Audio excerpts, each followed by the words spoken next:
Mettez le chiffre 1 sur vos portes. C'est par là que je vous reconnaîtrai. C'est pour ça l'apôtre Paul a dit, ne peut être enfant de Dieu, ne peut être une porte de Dieu que celui qui a l'esprit de Dieu. Quelle porte êtes-vous? Vous êtes des portes catholiques, des portes protestantes, des portes francs-maçonnes. Et vous traînez beaucoup d'enfants de Dieu dans le malheur. Je m'adresserai à ces pasteurs, ces prêtres, tous ces grandes choses imams en disant, de grâce, par humilité d'esprit, replongez vos cœurs dans la parole. Arrêtez de dire nous sommes pasteurs, nous sommes prophètes, nous sommes imams. Mais plongez-vous dans la parole. Ça va vous aider. Si vous vous mettez à combattre cette parole, soyez sûr qu'avant que vous ne vous levez, elle vous a déjà battu. Par humilité d'esprit, tout enfant qui sait qu'il est de Dieu, il faut qu'il se rabaisse. Il faut qu'il fasse comme Josias a fait. Parce qu'aucune porte des pentecôtistes, aucune porte des islamistes, aucune porte des catholiques, toutes les portes ont un message. Toutes les portes. Mais qu'est-ce qu'on a fait de nous? Je ne suis plus dedans. Refusez ça. Parce qu'à vous, il est donné une porte de bonheur. Si vous refusez ça, ça vous élève. Refusez la porte de malheur. Et mes amis, refusez ça. Prenez la porte du salaire, un salaire juste. Si vous n'avez pas le signe sur la porte, quand le malheur va passer, va vous prendre. Il y a 7 anges de malheur qui sont libres maintenant. Et chacun d'entre eux manifeste la mort à tout endroit. Il n'y aura pas la mort à un seul endroit. C'est à l'endroit où il y aura le sang. C'est à l'endroit où il y aura le filament rouge, la couleur de la vie. Si ce filament rouge est chez Rahab, il n'y aura pas la mort au temps du tremblement de terre chez Rahab. Si cette tache rouge, ce sang de l'agneau est chérubin, quand on va tuer le premier-né des Égyptiens, alors le premier-né de Ruben ne mourra pas. Il n'y a que l'esprit, il n'y a que la vie pour vous empêcher d'atteindre ça. C'est pour ça que l'apôtre Paul a dit, là où il y a l'esprit, il y a aussi la liberté. Alors vous la cherchez dans vos églises, continuez. Mais c'est pas ce qui est dit de vous. Jésus a dit, j'ai encore des brebis. J'ai encore. Donc au commencement, en ce qui concerne les 12 tribus, il y avait des portes. Mais retenez ici que chaque porte avait le sang de l'agneau. Chaque porte avait le sang de la vie. Chaque porte avait un message de Dieu. Chaque porte avait l'esprit de Dieu. Et c'était de bonnes portes. Quiconque empruntait cette porte-là recevait son message. Peu importe. Je me souviens ici qu'il y avait une veuve au temps d'Élie.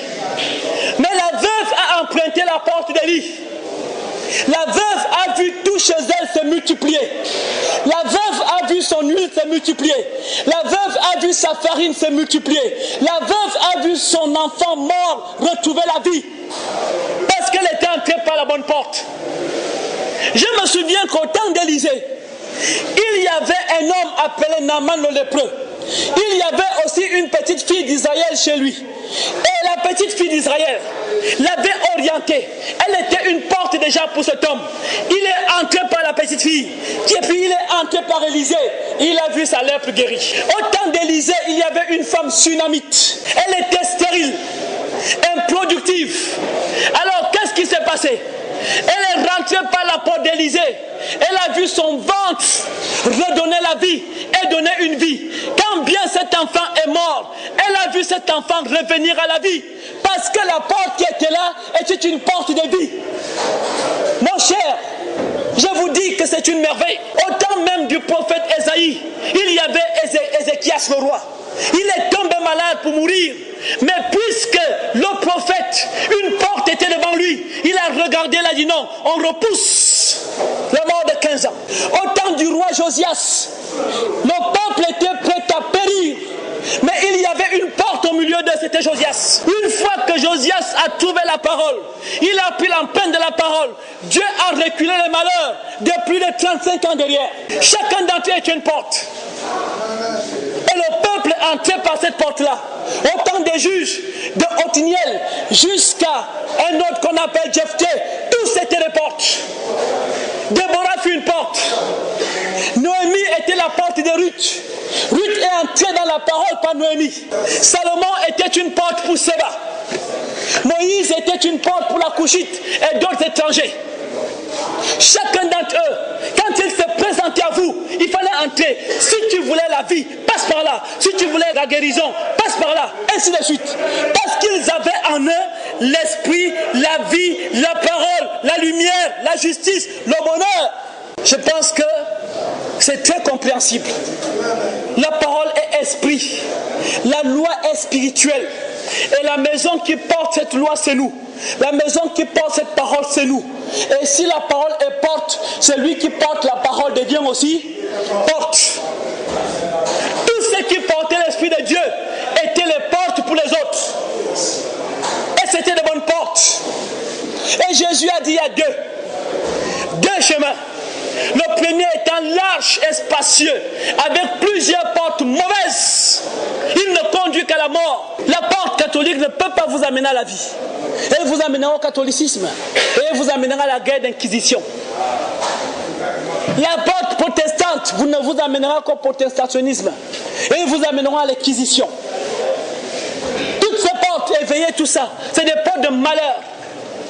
Elles ne vous amènent qu'à la ruine. Aucun développement. Vous n'avez qu'à regarder autour de vous. Seuls les pasteurs brillent, mais les fidèles meurent. Seul le pape est habillé en or, mais les autres sont habillés en haillons. Quand je parle, ils vont dire qu'il est contre l'église. Je vous ai souvent dit que c'est l'église qui s'est mise contre Dieu. Mais Dieu est Dieu. Il les a laissés un temps. Il va les récupérer tous. Toutes ces églises sont des églises qui mènent à la perdition. Elles ne sont pas mariées à Christ. Elles savent à qui elles sont mariées. C'est pour ça que vous les suivez, vous ne grandissez pas, vous n'êtes pas spirituel. Vous arrêtez Dieu comme si c'était un Dieu de providence. Vous lui demandez le garil au sucre.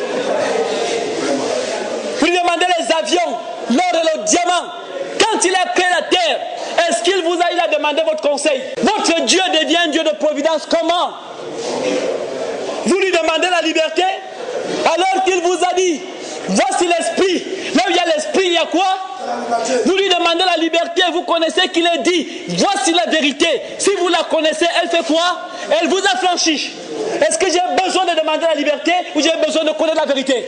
Dieu est pratique et pragmatique. Vous voulez le chercher où? C'est des histoires que vous racontez. Depuis que vous cherchez ça en Afrique, vous êtes le continent le plus pauvre, le plus malheureux.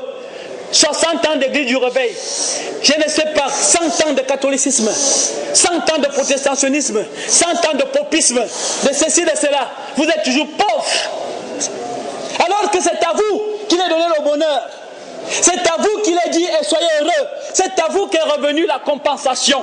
Et malheureusement, c'est à vous le malheur. C'est à vous la misère. Pourquoi? Parce qu'on vous endort les esprits en criant un Jésus. Un Jésus-Christ, le vrai Christ, mais un Jésus-christianisme. En criant un bar Jésus, au lieu de crier un Christ Jésus. Un Jésus de malheur, alors que c'est un Jésus de bonheur. On vous présente un Jésus sur la croix sans esprit, alors que nous avons besoin d'un Jésus ressuscité qui a l'Esprit Saint, qui a mené avec lui des captifs. Quand vous devez comprendre ça, serait la vérité, mon cher. Arrêtez de tuer les autres dans vos organisations, c'est terminé. Le temps de la révélation est là. Jésus est venu, il a dit il y a une autre porte. Il dit cette porte-là, elle est étroite, elle est effilée. Et si vous l'empruntez, vous avez la vie. Je suis sûr que quelqu'un s'est retourné pour lui dire c'est quoi la porte en question. Il a répondu à cet homme, je suis la porte. La porte est étroite, je suis seul. Si tu entres par ce chemin, je suis ce chemin. Et au bout de chaque chemin, au début de chaque chemin, il y a une porte. Et la porte, c'est moi. C'est toujours moi le chemin, c'est toujours moi la vérité, c'est toujours moi la vie. Il concentre tout en lui. C'est moi la porte. J'ai encore des brebis. Mais les brebis doivent entrer dans l'enclos. Mais pour entrer dans l'enclos, il faut un chemin. Et je le suis. Pour entrer dans l'enclos, il faut une porte. Et je suis toujours la porte. Mais ce chemin, c'est quoi? Elle aurait demandé quelqu'un. Il dit ce chemin, c'est la vérité. Et la vérité, c'est quoi juste? Il dit c'est la parole de Dieu. Et la parole de Dieu, c'est quoi? Il dit c'est Dieu. Et Dieu, c'est quoi? Il dit c'est l'esprit. Et l'esprit de quoi? L'esprit de la lumière. Je le suis. Il montre aux gens qu'il n'est plus un homme. Il est un homme Dieu. Il est l'image et la ressemblance de Dieu. Il dit alors, vous voulez aller au Père? Vous voulez aller dans l'esprit? Ils n'ont pas compris, vous voulez aller au Père. Ils n'ont pas cette capacité. Mes frères, vous l'avez. Ils n'ont pas compris. Jésus leur a expliqué que le Père c'est l'Esprit. Depuis longtemps, on vous dit que le Père c'est l'Esprit. Vous ne comprenez pas pourquoi. Le Père c'est l'amour. C'est le plus haut sommet. C'est l'éternité. Il ne succombe pas, il ne meurt pas. Et je suis le Père est en moi, dans moi. Il les avait été dit auparavant. Inculquez cette parole à vos enfants. Deutéronome 6. Israël, je suis ton Dieu et je suis un. Point. Maintenant, voici ma parole. Point. Vous devez l'inculquer à vos fils et à vos petits-fils. Point. Elle doit être sur vos fronts. Elle doit être sur vos mains. Elle doit aussi être sur vos portes. Les linteaux, là. En hauteur, en largeur, en profondeur. La parole doit être là. Parce que les gens vont l'emprunter. Toute personne qui entre chez vous doit passer par la porte de votre maison. C'est pour ça qu'il a dit, la parole doit être sur les linteaux de vos portes, sur les deux poteaux du bord et sur le poteau d'en haut. Mettez la parole comme ça, mettez le signe, parce que je sais que les étrangers entreront chez vous, les Romains entreront, les Cananéens entreront, mais toute personne qui entre par cette porte, il entre dans l'esprit, il entre dans la vérité, il entre dans la justice. C'était le signe. Ayez-la sur vos mains, ça veut dire dans vos actions. Ayez-la sur vos fronts, ça veut dire dans votre conscience. Parce que ce que votre conscience dit, c'est ce que votre main fait aussi. Si vous avez la parole dans la pensée, vous devez forcément la voir sur la main. Et Jésus a dit, celui qui croit, celui qui écoute et met en pratique, voilà celui qui est fils de Dieu. Mais si tu écoutes et ne mets pas en pratique, tu ne l'es pas. Tu es une terre pleine d'épines. Tu es une terre aride. Tu es une terre rocailleuse. Elle ne germera jamais. Voilà. Et Jésus nous enseigne. Il dit, je suis cette porte. Je suis ce chemin. Seulement c'est un chemin de vérité. C'est un chemin de lumière. C'est un chemin de l'esprit. C'est un chemin de la vie. C'est un chemin qui conduit à la vie. Je suis aussi cette vie. Alors j'ai regardé Jésus-Christ. Puis il a dit, mes amis, sachez ici que celui qui m'écoute et met ses paroles en pratique, je vis en lui et lui vit aussi en moi. Alors qui suis-je? Si Jésus est la porte, je suis devenu quoi? Jésus concentre les 12 portes en lui. C'est-à-dire 12 rayons viennent ici, se concentrent dans un seul homme et ressortent en arrière en un seul rayon. Toute personne qui viendra derrière la pierre, qui marchera derrière la pierre, parce qu'il y a un risque. Si tu marches devant la pierre, elle peut te heurter et tu meurs. Si tu marches devant la pierre, tu peux la heurter et tu meurs aussi. Alors qu'est-ce qu'il faut? C'est marcher derrière la pierre et l'esprit. Et l'apôtre Paul nous dit, laissez-vous conduire par l'esprit. Alors quand quelqu'un vous conduit, il est devant ou il est derrière? Il est devant. Je suis le bon berger. Parce que le berger de l'homme, c'est l'esprit. Le berger de Jésus était le Christ. Tant qu'il n'a pas le Christ, il ne peut pas marcher selon le Père. Il a dit, je suis. Toutes les portes que vous voyez là, que ce soit les portes de révélation, je suis moi-même la révélation. C'est les portes de la compréhension. Je suis moi-même la compréhension. Si c'est la porte de la fidélité, je suis moi-même cette porte. La porte de la célébrité, je la suis. La porte de la lumière, je suis. Persévérance, je suis. Bonheur, heureux, salaire, demeure, multiplié, pouvoir, je suis toujours. Maintenant, c'est simple. Vous avez devant vous la révélation. Vous avez devant vous le pouvoir. Vous avez le bonheur. Vous avez l'heureux. Vous avez la persévérance, vous avez la lumière, vous avez le célèbre. Il vous dit, tous ces 12 messages sont concentrés en moi. Maintenant, je suis la lumière qui était en Dan. Je suis la révélation qui était en Ruben. Je suis la persévérance qui était en Nephtali. Je suis l'attachement, la fidélité qui était en Lévi. Je suis le bonheur qui est en Gad. Je suis heureux qui est en Aser. Maintenant, sachez une chose. C'est lui qui vient derrière moi, qui écoute ces paroles, tous ces 12 messages concentrés dans l'évangile. Voici pourquoi on l'appelait bonheur nouvelle. Parce que l'évangile est la concentration de 12 nouvelles, de 12 sources, de 12 bénédictions. C'est l'évangile. Quand tu rentres dans l'évangile, tu ressors derrière, tu as automatiquement les 12 messages. Est-ce que mes frères comprennent? Ce n'est pas seulement pour vous, c'est pour tous les enfants de Dieu qui sont dans les nations. Parce que c'est le temps des nations. Tu sors de ton église ce matin, tu as la grâce de recevoir un message comme ça, dis seulement merci Seigneur. Tu sors de ta mosquée un matin, tu as la grâce de recevoir ce message, dis encore merci Seigneur. Parce que c'est ton temps, il n'est pas donné à n'importe qui. Alors si tu le reçois, garde-le, attache-toi à lui et laisse l'esprit te développer. Cherche l'endroit du message, demeure. Fais comme Séba, cherche Salomon, mais nous sommes plus que Salomon. Mais cherche celui qui est plus que Salomon. Est-ce que vous comprenez? Celui qui est plus que Salomon, c'est Jésus. Celui qui est plus que le temple, c'est Jésus. Celui qui est plus que les 12, c'est Jésus toujours. Il est plus que Ruben, il est plus que Siméon, il est plus que Benjamin, il est plus que Joseph. Il est la concentration de tout. Il nous dit clairement, celui qui mange ce pain qui vient du roi Melchisedec, celui qui boit ce vin qui vient du roi Melchisedec, la concentration des 12 messages, celui qui reçoit ça, qui demeure, qui s'attache à ça, je suis en lui, je vis en lui, et lui il vit en moi, je demeure en lui, et il demeure en moi, il est attaché à moi, moi je suis attaché à lui, ce n'est que celui-là. Alors si je suis les 12 messages, tu deviens les 12 messages. Est-ce que mes frères comprennent comme c'est simple? Alors Pierre est devenu ça. Il a dit c'est pas le sang et la chair, c'est pas ton école de philosophie qui t'a révélé ça, mais c'est l'Esprit Saint, c'est la concentration des 12 messages qui se révèle à toi. Parce que dans l'un des messages, le message adressé à Lévi, il est dit, j'enverrai un prophète comme toi. Et pour connaître ce prophète, il faut avoir la révélation.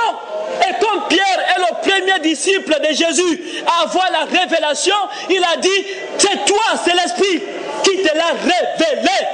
Le verbe révéler. Et Pierre est le premier disciple de Jésus à avoir la révélation de l'Esprit. C'est pas ça? Parce que tout commence par la révélation. C'est pour ça qu'il a été donné à Pierre. Il lui a été dit, toi, tu es Pierre, n'est-ce pas? Oui, Seigneur. Sache que tu es aussi devenu une pierre. Mais quelle pierre? L'Esprit Saint. C'est sur cette pierre que moi, je construis tous mes temples. C'est sur cette pierre que je vais construire Lazare. C'est sur cette pierre que je construis Marthe. C'est sur cette pierre que je construis Paul. C'est sur cette pierre que je construis Timothée. C'est sur cette pierre que je construis aussi Tite. Que je construis les nations. Voilà, c'était le mystère. Mais on n'a pas compris. Aujourd'hui, les nations sont là. La grotte mariale. Allons à Rome, buvez le sang de ceci, mangez ça, le salut d'Abraham, tout un tas d'histoires. Nous sommes de Bethel, nous sommes de Pentecétie, nous sommes de Pentacella, nous sommes de christianisme ceci, de christianisme comme ça. Regardez comment ils marchent. Ils ont laissé la chose la plus simple de loin. Pierre n'a pas eu besoin d'être un catholique pour avoir la révélation. Tout est question de l'esprit. Je suis la porte. Pierre est devenu la porte. Vous vous souviendrez ici que lorsque Jésus les envoie dans les nations, il dit annoncez la bonne nouvelle. La bonne nouvelle, c'est les 12 messages que contient le mystère de ce nom. Annoncez ça, parce que les nations vont entrer par vous pour venir à la vie. Vous êtes les portes des nations. Il a envoyé donc 12 et il les appelait des fondements. Et Jésus lui-même est un fondement. Si tu viens en Christ, fondement, tu deviens fondement. Tu viens en Christ, lumière, tu deviens aussi. Dans les nations, regardez ce que nous faisons. Vous voyez un frère qui vient à vous. Oh frère, tu sais, nous, dans notre église, on fait ceci, on fait cela. Il t'amène au pentecôtisme. Il t'amène à l'islamisme. Il t'amène au protestantisme. Il t'amène à la rose-croix. Regardez le genre de porte qu'il est pour vous. Mais regardez le genre de porte que Pierre a été pour les autres. Regardez le genre de porte que Jean a été pour les autres. Regardez le genre de porte que Paul, apôtre des nations. Jésus a appelé ces portes lumière. Et ils étaient des lumières. Si tu entrais par eux, tu devenais une lumière. Et l'apôtre Paul l'a reconnu. Il savait qu'il était une porte de lumière. La lumière pour les nations. Alors tout enfant des nations qui passait par cette porte devenait aussi une lumière. Mais toi tu reconnais que tu es quelle porte? Est-ce que toi tu es la lumière? Voyez-vous? Il nous enseigne en disant: la lumière qui a brillé dans les ténèbres au premier jour a brillé dans nos cœurs. Alors nos cœurs ne sont plus les ténèbres. Autrefois nous étions ténèbres. Maintenant nous avons et nous sommes la lumière. Puisque nous sommes passés par la porte de la lumière, cette porte s'appelle au jaspe, Benjamin, le pouvoir. C'est la porte des nations, le pouvoir. Quand Jean là, comme Timothée, il avait un pouvoir. Tite avait un pouvoir.